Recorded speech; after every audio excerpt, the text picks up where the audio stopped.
So can you share a success story with us?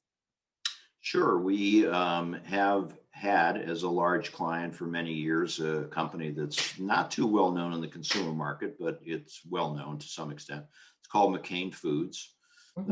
McCain Foods is the either the first or the second largest producer of French fries around the world. Um, Okay. there's two companies that vie for that position, and they're one of them. They were interested in expanding in North America their capacity for French fries and came to us and asked us to work with them to get incentives from a state in the US, which was Idaho. And they were going to separately work with another advisor in Canada for one of the Canadian sites. Mm.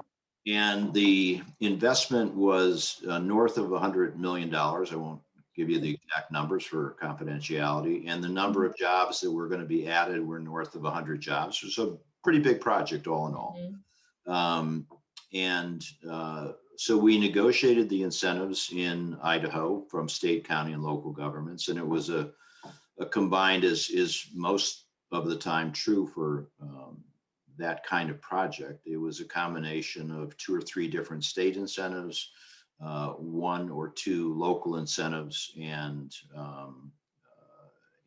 they would last. Some of them lasted for 2 years, some of them lasted for 10 years. So it was quite a complex package of incentives.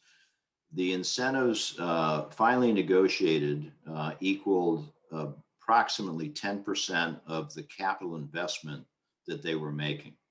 So you can imagine the impact on ROI. It's just absolutely Mhm. tremendous. As a matter of fact, we did it twice. The first time we lost to the Canadian option, and the second time we did get the project to land in Idaho.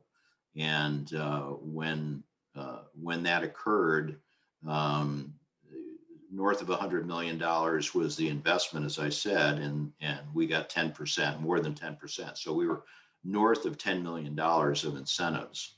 And we got the reason we were able to get the project in North America at that point in time was that the incentives pushed the ROI above the level that the Canadian operation was able to achieve. So, real success story, and first a failure, and then 3 years later, a success in the same location.